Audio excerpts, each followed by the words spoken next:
नमस्कार दोस्तों, मैं विजयपाल एक बार फिर से स्वागत करता हूं आप सभी का आपके अपने channel simple maths for you में।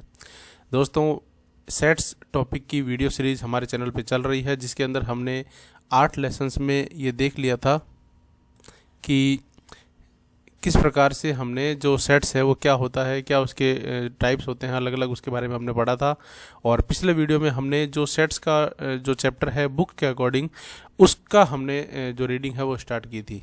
तो हमने उसमें यहाँ तक हमने पढ़ लिया था कि किस प्रकार से हम सेट बिल्डर फॉर्म और रोस्टर फॉर्म में सेट को रिप्रेजेंट करते हैं और ए बी सी को इस तरह से एक्स सच दैट एक्स की टर्म्स में, डेफिनेशन की टर्म्स में या रूल की टर्म्स में इस तरह से लिख के सेट्स को रिप्रेजेंट कर सकते हैं।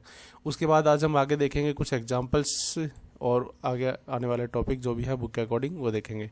तो फटाफट से वीडियो शुरू करने से पहले मैं सभी से रिक्वेस्ट करूंगा कि वीडियो को लास्ट तक देखिए, फुल आवाज़ में देखिए, और यदि आप चैनल पर नए हो तो सब्सक्राइब करके बेल आइकन जरूर दबा लीजिए ताकि आपसे कोई भी वीडियो मिस ना हो। और आपके जानकारी में जो भी मैथमेटिक्स के स्टूडेंट हैं, आपको लगता है कि उनके लिए ये वीडियो काम का होगा, फ़ायदेमंद होगा, तो उनको ये वीडियो ज़रूर आप शेयर कीजिए। चलिए फटाफट से शुरू करते हैं।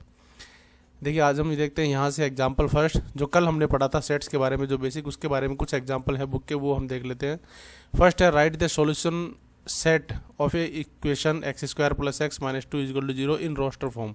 यानी आपको एक इक्वेशन दे रखी है, एक समीकरण दे रखी है, इसके जो सॉल्यूशन है, मतलब इसके जो आंसर है उसका आपको सेट लिखना है रोस्टर फॉर्म में। ठीक है, सेट बिल्डर फॉर्म में नहीं लिखना, आपको रोस्टर फॉर्म में लिखना है। ठीक है, तो यहाँ पर देखो, सबसे पहले तो आपको एक दे रखी है equation.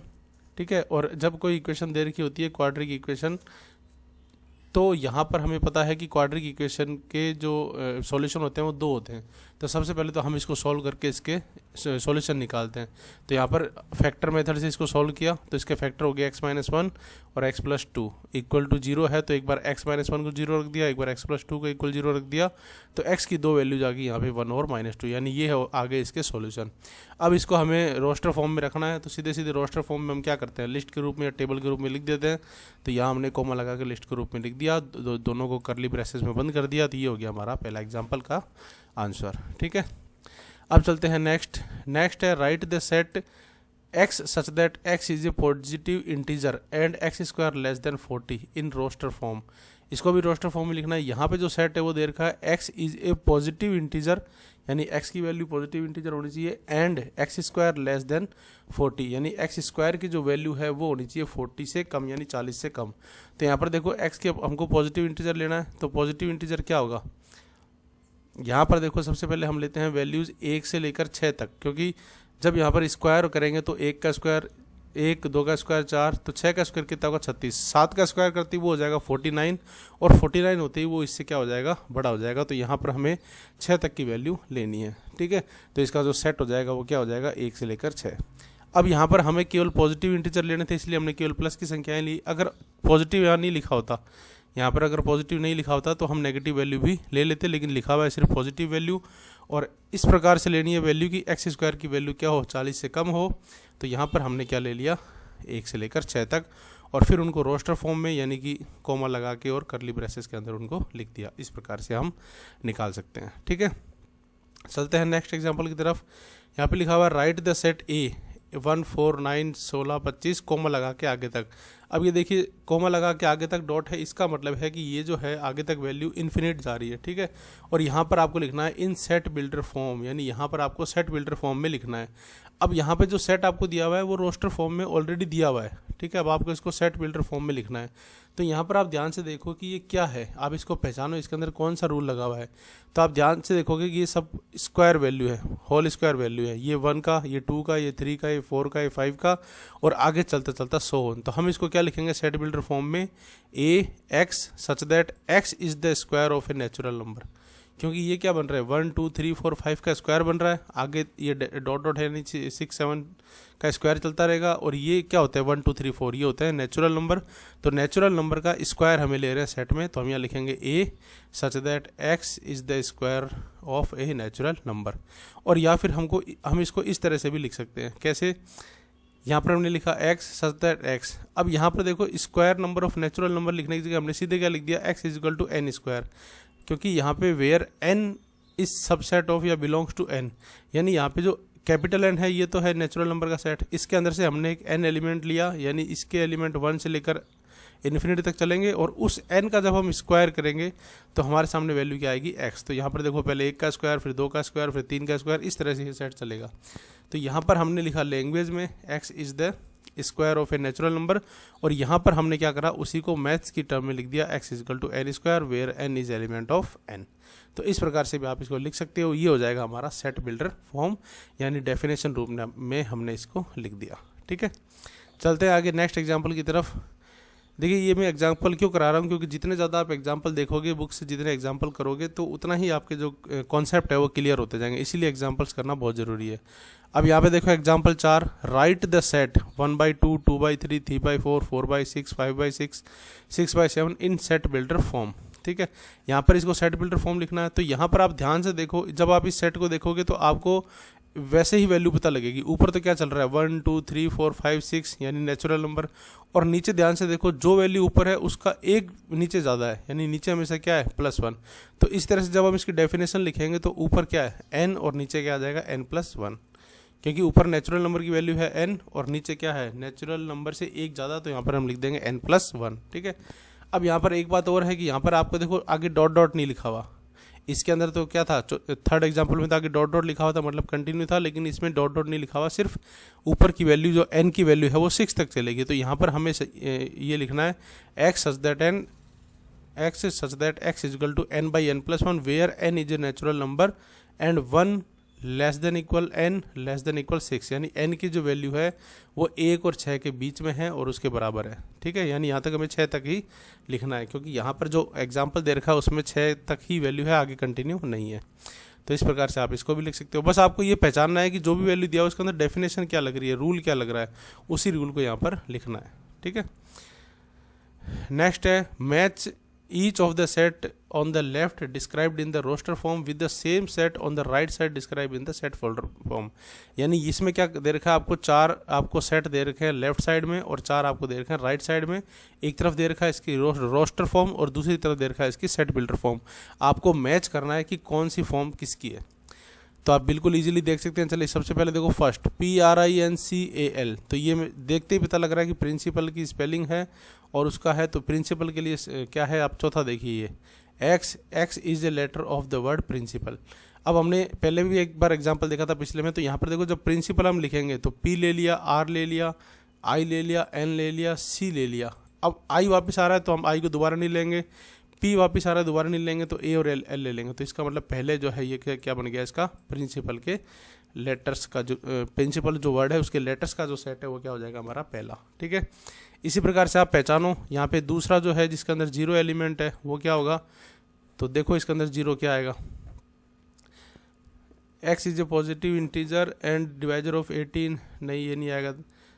x square is 9 equal to 0, ये 3 और 3 ये आएगा। देखो x is an integer and x plus 1 is equal to 1, क्योंकि यहाँ पे देखो x is an integer, x integer value लेनी है और x plus 1 is equal to 1, यानी x में 1 जोड़ेंगे तो 1 आएगा। तो x की जगह क्या होना चाहिए, ध्यान से देखो इधर भी 1 इधर भी 1 है, कैंसिल हो जाएगा, तो x की जगह क्या आएगा 0। तो यहाँ पर जो है सेकंड नंबर का हो जाएगा C। ये बस आपको ध्यान से देख के निकालना है। इस इक्वेशन को आप सॉल्व कर लो, x की वैल्यू 0 आएगी तो वही आपकी वैल्यू हो जाएगी 0। इसी प्रकार से 1 2 3 6 9 18 आप देख के बता सकते हो, a positive integer and a divisor of 18, यानी ये 18 के क्या हैं भाजक हैं, क्योंकि यहाँ पे आप ध्यान से देखो 1 2 3 6 9 18 ये सब 18 के भाजक हैं। ऐसे ही एक एग्जाम्पल पहले आया था, और इसी तरह से आप ये 3 - 3 बता सकते हो, तो साफ ही बच गया, यही बच गया, तो इसी का होगा। या फिर आप इसको देखो x square minus 9 is equal to 0, जब इसको आप सॉल्व करोगे तो 2 ही वैल्यू आएंगी, 3 और -3, क्योंकि ये क्या है एक क्वाड्रिक इक्वेशन है। ठीक है, तो इस प्रकार से सेट बिल्डर फॉर्म और रोस्टर फॉर्म में आपको जो है पता होना चाहिए कि किसी भी सेट को सेट बिल्डर फॉर्म में या रोस्टर फॉर्म में आप कन्वर्ट कर सकते हो, या एक फॉर्म से दूसरी फॉर्म में अगर दिया हुआ हो तो आप उसका सेट लिख सकते हो। तो यहाँ तक ये 5 एग्जाम्पल थे। उसके बाद एक्सरसाइज है, तो एक्सरसाइज से मैं आपसे रिक्वेस्ट करूँगा कि आप ये अपना आप करो। एक्सरसाइज हर तरह के इसमें है, और जब आप ये करोगे तो आपके सामने जो है बिल्कुल क्लियर एकदम हो जाएगा। कहीं पर भी कोई प्रॉब्लम आती है एक्सरसाइज को करने में तो आप कमेंट बॉक्स में पूछ सकते हो। यहाँ पर एक्सरसाइज के सारे क्वेश्चन एक एक कराना वीडियोज़ में पॉसिबल नहीं है, तो अभी के लिए मैं ये जो है एक्सरसाइज 1.1 जो है वो स्किप करता हूँ, ये आपको अपने आप करनी है। हाँ, यदि इसमें कोई क्वेश्चन ऐसा हो जिसमें आपको डाउट हो, कोई विशेष क्वेश्चन है, तो आप कमेंट बॉक्स में बता सकते हैं, मैं उसका सोल्यूशन आपको प्रोवाइड करा दूंगा आने वाले वीडियोज़ में। ठीक है, अब चलते हैं नेक्स्ट टॉपिक की तरफ। नेक्स्ट है हमारा द एम्प्टी सेट। ये भी हमने पढ़ा था डेफिनेशन में, तो यहाँ पे ध्यान से देखो, एम्प्टी का मतलब क्या होता है। एम्प्टी का मतलब होता है खाली। खाली यानी जिसके अंदर कोई भी एलिमेंट ना हो। तो नाम से ही पता लग रहा है कि एम्प्टी सेट यानी वह सेट जिसके अंदर खाली हो, जिसमें अंदर कोई भी एलिमेंट ना हो। अब जैसे यहाँ पे देखो एक सेट कंसिडर करने के लिए कहा गया a is equal to x such that x is a student of class 11th presently studying in a school. यानी x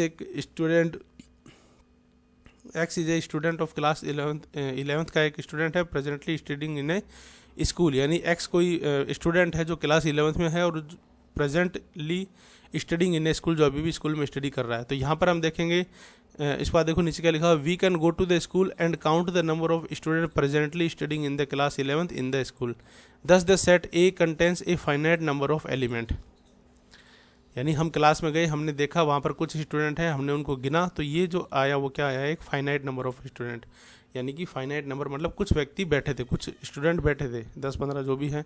we now write another set B as follows. अब हमने कोई दूसरा सेट लिखा, x is an student presently studying in the class 10th and 12th। यानी ऐसे हमें देखना है जो 10th और 12th में भी हों। अब यहाँ पर आप ध्यान से देखो, presently studying in both classes 10th and 11th, मतलब हमें ऐसे स्टूडेंट चाहिए जो 10th में भी हों और 11th में भी हों। तो क्या संभव है कि एक स्टूडेंट 2 क्लासों में हो सकता है?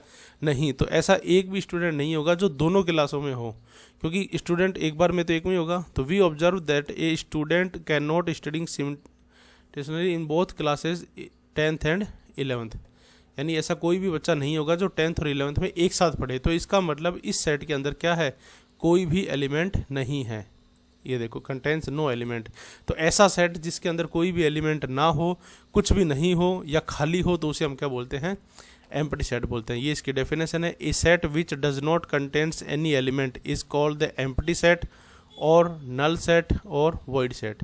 3 नाम इसके होते हैं, एम्प्टी सेट मतलब खाली सेट, नल सेट यानी नल का मतलब भी खाली होता है जहाँ कुछ नहीं होता, और वॉइड सेट, वॉइड का मतलब भी क्या होता है, खाली होता है। तो एम्प्टी सेट आपको डेफिनेशन याद रखनी है, जहाँ पर क्या हो, कुछ भी ना हो, बिल्कुल खाली हो। आगे देखते हैं, according to the definition B is an empty set while A is not empty set. जो बी सेट हमने देखा था, जो ऐसा बच्चा जो 11th और 12th 10th दोनों में हो, ऐसा पॉसिबल नहीं है। तो बी यहाँ पर एम्प्टी सेट था। और जो पहला एलिमेंट हमने देखा था ए, उसके अंदर कुछ बच्चे हो सकते हैं, तो वो एम्प्टी सेट नहीं था। ठीक है, the empty set is denoted by the symbol phi और खाली करली ब्रेसेस। ये देखो, ये मैंने आपको बताया था कि एम्प्टी सेट को हमेशा किससे करते हैं, फाई से डिनोट करते हैं या फिर खाली करली ब्रेसेस से डिनोट करते हैं। या तो आप फाई लिख दो या खाली करली ब्रेसेस लिख दो। कई बार हम क्या करते हैं, करली ब्रेसेस के अंदर फाई को लिख देते हैं, तो वो गलत नहीं हो, वो गलत हो जाएगा, वो एम्प्टी सेट नहीं होगा। तो या तो आप डायरेक्ट क्या लिखो, फाई लिख दो, या फिर आप इस तरह से एक पैरेंथेसिस लगा दो, एक बार चालू एक बार बंद। ठीक है, नेक्स्ट है we give a few example of empty set. अब हम कुछ एग्जाम्पल देखते हैं जो एम्प्टी सेट होते हैं। Let A is equal to देखा एक्स सच दैट एक्स है value 1 less than x less than 2, यानी x जो है वो 1 और 2 के बीच की वैल्यू है, और इज ए नेचुरल नंबर, और वो नेचुरल नंबर है। तो आप यहाँ पे ध्यान से देखो कि एक तो 1 और 2 के बीच में है और नेचुरल नंबर है। तो नेचुरल नंबर क्या होता है, नेचुरल नंबर 1 होता है, फिर 2 होता है, फिर 3 होता है।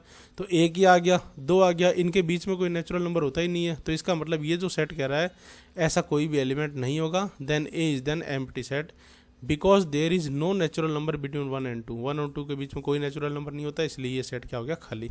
यानी इस प्रकार का सेट जिसके अंदर कोई भी एलिमेंट ना हो, वो क्या कहलाएगा, एम्प्टी सेट। इसी तरह से यहाँ पे देखो, x such that x square minus 2 is equal to 0 and x is a rational number. यानी ये इक्वेशन सॉल्व करे और रेशनल नंबर हो। तो जब आप इस इक्वेशन को सॉल्व करोगे तो आपके सामने 2 वैल्यू आएंगी, +2 या -2। सॉरी, +2 -2 नहीं, यहाँ पे रूट का +2 रूट का -2 आएगा। ठीक है, और x is a rational number, जबकि रूट का जो होता है √2 रूट +-2 रेशनल नंबर नहीं होता। तो यहाँ पर भी क्या होगा, ये क्या होगा, नल सेट होगा। मतलब यहाँ पर x की ऐसी वैल्यू जो इसको सेटिस्फाई करे वो एक रेशनल नंबर कभी नहीं हो सकती। इसका मतलब ये भी क्या होगा, खाली होगा। आप इसको सॉल्व करके देखना, x square minus 2 is equal to 0 को। ठीक है, नेक्स्ट है x is such that x is an even prime number greater than 2, यानी आपको लिखना है even prime number greater than 2, यानी आपको इवन लेना है, ठीक है, प्राइम नंबर लेना है और 2 से बड़ा लेना है। ठीक है, then C is the empty set because 2 is the only even prime number, यानी 2 ही है जो इवन प्राइम नंबर है, उसके अलावा कोई इवन प्राइम नंबर है ही नहीं। क्यों? क्योंकि उसके अलावा यदि कोई प्राइम नंबर है तो फिर वो इवन नहीं हो सकता, क्योंकि अगर प्राइम है तो इवन कैसे होगा, क्योंकि इवन केवल 2 से डिवाइड होता है, तो केवल 2 ही एक ऐसी वैल्यू है जो इवन प्राइम नंबर है। इसके बाद वाली कोई भी इवन नंबर प्राइम नंबर नहीं होगा, बिकॉज वो 2 से डिवाइड होगा। तो इसलिए यहाँ पर जो है 2 से ग्रेटर का कोई भी नहीं होगा, इसलिए ये भी क्या होगा, एक एम्प्टी सेट होगा। इसी तरह से x square is equal to 4, जहाँ एक्स इज ऑड है। ठीक है, तो यहाँ पर अगर आप एक्स ऑड रखोगे तो ये कोई पॉसिबल ही नहीं होगा, ये इवन के लिए ही पॉसिबल है, तो इसका मतलब डी भी क्या होगा, एम्प्टी सेट। ठीक है, इसका मतलब एम्प्टी सेट वो होता है जहाँ पर कोई भी एलिमेंट ना हो, नल एलिमेंट हो, तो उसे हम क्या बोलते हैं, एम्प्टी सेट। ठीक है, बिल्कुल क्लियर है 4 एग्जाम्पल से। अब हम चलते हैं फाइनाइट की तरफ। नेक्स्ट है फाइनाइट और इनफाइनाइट सेट। देखिए आप ध्यान से देखिए, फाइनाइट का मतलब होता है निश्चित, ठीक है, और इनफाइनाइट का मतलब होता है अनिश्चित, यानी कोई ऐसा सेट है जिसके अंदर एलिमेंट निश्चित हैं, 8, 10, 15, 20 कितने भी हों लेकिन निश्चित हैं, तो उसको हम बोलेंगे फाइनाइट। और इनफाइनाइट मतलब उसके अंदर फिक्स नहीं है, कितने हैं, बहुत सारे हो सकते हैं, हम उसे काउंट नहीं कर सकते, तो उसे हम क्या बोलेंगे, इनफाइनाइट। बिल्कुल सिंपल है, जैसे ये देखो, फर्स्ट सेट के अंदर 1 2 3 4 5 ही एलिमेंट है, तो ये फिक्स है, फाइनाइट है। सेकंड के अंदर ABCDEFG, ये भी 6 है, फिक्स है, फाइनाइट है। थर्ड के अंदर देखो, man living presently in different parts of the world, संसार के अलग अलग हिस्सों में जो मैन रह रहे हैं उनका समुच्चय। तो ध्यान से देखो कि इसके अंदर कितने होंगे, ये हम गिन ही नहीं सकते, अरब खरब कितने भी हो सकते हैं, तो ये हम नहीं गिन सकते, इसलिए ये हमारा क्या हो जाएगा, इनफाइनाइट सेट। ए और बी फाइनाइट सेट हो जाएगा, सी हो जाएगा इनफाइनाइट। देखिए यहाँ पे भी लिखा हुआ है, we observe that A contents 5 element and B contents 6 element, how many element does C, as it know we do not know the number of element in C, यानी सी के अंदर कितने एलिमेंट होंगे हमें खुद को नहीं पता, तो ये क्या हो जाएगा, हमारा इनडेफिनेट हो जाएगा। इसी तरह से यहाँ पे लिखा हुआ है, देखो, by the number of element a set we mean the number of distinct element of the set and we denote by SN। ठीक है, तो S in non empty finite set, जो सी होगा वो क्या हो जाएगा, हमारा फाइनाइट सेट हो जाएगा। इसी तरह से हम ये लिख सकते हैं, ये देखो, NA नंबर ऑफ एलिमेंट ए में कितने थे, 5 हैं, तो फाइनाइट हो गया। नंबर ऑफ एलिमेंट बी में कितने थे, 6, और यहाँ पर number of C some finite number. तो इस तरह से अगर कोई फाइनाइट नंबर हो, निश्चित हो, तो वो हमारा फाइनाइट होगा, अदरवाइज वो क्या होगा, इनफाइनाइट होगा। उसके बाद चलते हैं हम डेफिनेशन 2। यहाँ पर एक डेफिनेशन और दे रखी है, a set which is empty और consist of A definite number of element is called finite, otherwise is called infinite. यानी कोई भी ऐसा सेट जो जिसके अंदर, अब यहाँ पे देखो एम्प्टी सेट भी लिखा हुआ है, क्योंकि एम्प्टी सेट के अंदर भी फिक्स होता है कि 0 एलिमेंट है, एक भी एलिमेंट नहीं है, तो इसका मतलब वो भी क्या होता है, एक तरह का फाइनाइट सेट होता है। तो जिसके अंदर नंबर ऑफ एलिमेंट फाइनाइट हो वो finite set, number of element infinite हो तो वो इनफाइनाइट सेट। जैसे एग्जाम्पल देखो, W be the set of the day of the week, यानी W क्या है, सप्ताह के दिनों का समुच्चय है। डे ऑफ द वीक यानी वीक में कितने दिन होते हैं, 7, इसका मतलब वो क्या है, फाइनाइट है। S B the set of solution of equation, ये इस इक्वेशन के सॉल्यूशन, तो इसके जो सॉल्यूशन है वो 2 ही होंगे, 4 + -4 +4 और -4, तो ये भी क्या हो जाएगा, हमारा फाइनाइट हो जाएगा।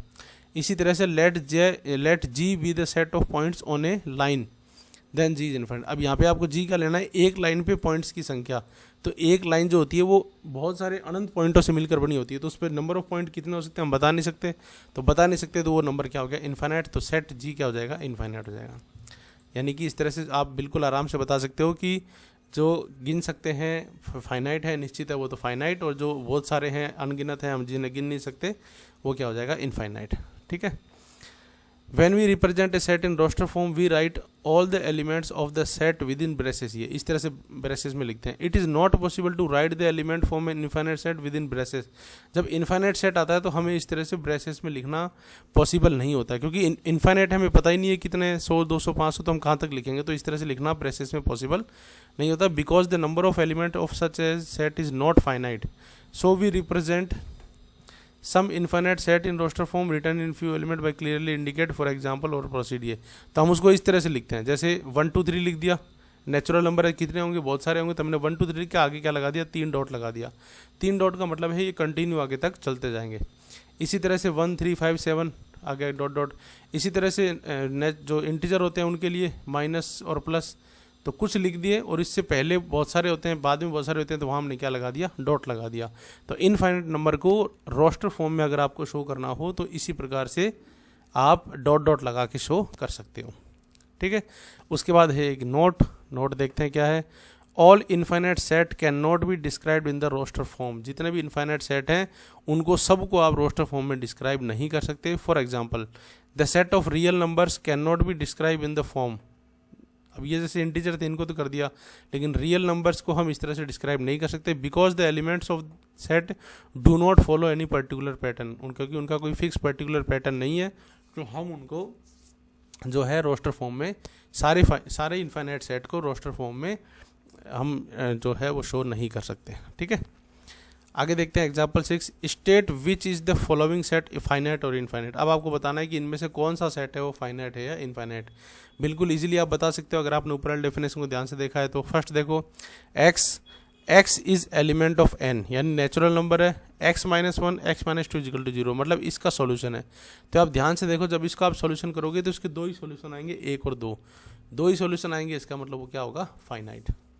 आगे देखो, x is element of n x² = 4, इसके भी जब आप सोल्व करोगे तो दो एलिमेंट आएंगे, ये भी फाइनाइट। इसको देखो, जब आप इसको सोल्व करोगे तो x की एक ही वैल्यू आएगी, वो भी फाइनाइट। आगे देखो, x is element of n and x is prime, यानी x क्या है, प्राइम नंबर है। अब नेचुरल नंबर में प्राइम नंबर क्या कौन कौन से होते हैं, 2 होता है, फिर 3 होता है, फिर 5 होता है, फिर 7 होता है, फिर 11 होता है, लेकिन आगे तक ये कितने होते हैं, ये बहुत सारे होते हैं थोड़ी थोड़ी दूरी पर। तो ये हमारा क्या हो जाएगा, इनफाइनाइट नंबर, क्योंकि हम उसे काउंट नहीं कर सकते, आगे तक होते हैं।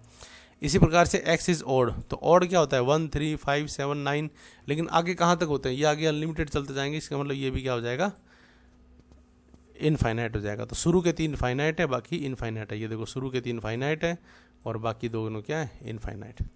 तो अगर आपने सेट को ध्यान से पढ़ा है और आपको बेसिक नॉलेज है तो आप बिल्कुल आराम से बता सकते हो कि सेट्स फाइनाइट है या इनफाइनाइट है, बिल्कुल इजीली आप इसको बता सकते हो।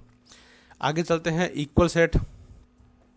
देखिए, इक्वल सेट का मतलब क्या है, इक्वल का मतलब होता है बराबर। कोई दो सेट अगर जिसमें नंबर ऑफ एलिमेंट एक जैसे हैं तो वो क्या कहलाएंगे, बराबर, इक्वल, अदरवाइज वो क्या कहलाएंगे, अनइक्वल। ठीक है, जैसे given 2 sets A and B, if every element of A is also an element of B and if every element of B is also an element of A, then the set A और B said to be equal.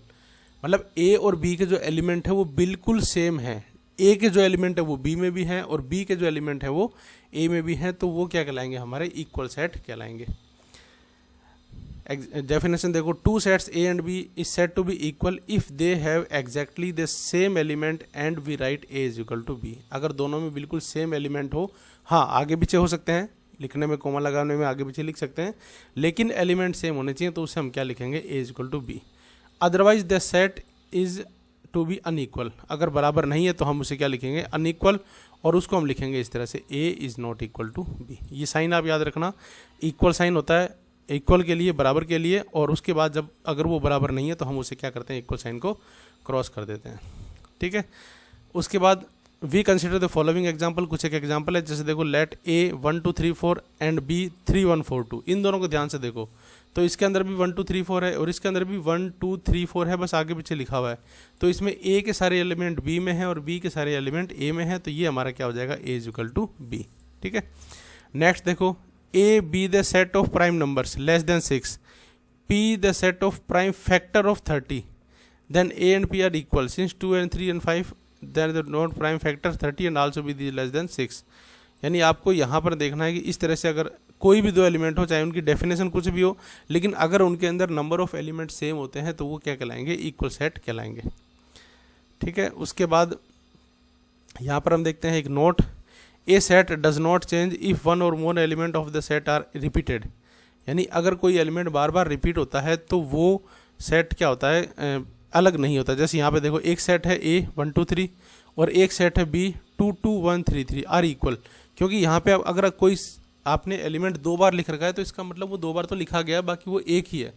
तो यहाँ पर देखो ध्यान से, ये 1 2 3 है, 3 element है, यहाँ पर भी 2 1 3 है, ये 2 बार भले ही लिखे हुए, लेकिन ये एक ही माना जाएगा और इसको हम लिखेंगे are equal since each element of A is in B and vice versa, यानी ए के सारे एलिमेंट बी में हैं और बी के सारे एलिमेंट ए में हैं, तो ये क्या माना जाएगा, इक्वल सेट ही माना जाएगा। ठीक है, that is why we generally do not repeat any element in describing a set, यानी किसी भी सेट में अगर कोई एलिमेंट बार बार आता है तो हम उसे बार बार नहीं लिखते, क्योंकि एक ही बात है, एक बार लिखो या दो बार लिखो उससे कोई फर्क नहीं पड़ता, तो इसे हम बार बार नहीं लिखते।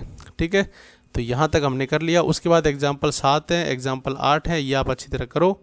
ठीक है, ये एग्जाम्पल्स आप करो, बिल्कुल सॉल्यूशन आपकी बुक में दे रखा है और आप इसको करिए, कहीं भी कोई दिक्कत हो तो पूछिए। उसके बाद एक्सरसाइज 1.2 है, जो एग्जाम्पल हमने देखे वो सारे के सारे इस 1.2 में है, बिल्कुल इजीली आप इसको कर सकते हो।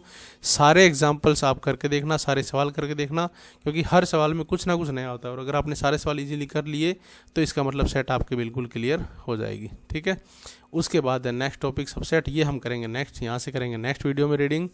तो वीडियो काफ़ी लंबा हो गया, आज के वीडियो में इतना ही, और वीडियो को लास्ट तक देखने के लिए आप सभी का बहुत बहुत धन्यवाद। कहीं पर भी कोई डाउट हो तो कमेंट सेक्शन में ज़रूर पूछिए। वीडियो को 2 बार देखिए, 3 बार देखिए, सभी दोस्तों को शेयर कीजिए। इस वीडियो में कोई भी ऐसी बात नहीं होनी चाहिए जो आपको समझ में ना आए। कहीं पर भी डाउट हो तो कमेंट सेक्शन में पूछिए। मिलते हैं बहुत जल्द अगले वीडियो में, तब तक के लिए आप सभी का धन्यवाद। अपना ध्यान रखिए।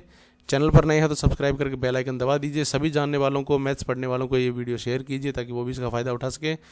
चलिए मिलते हैं अगले वीडियो में, धन्यवाद।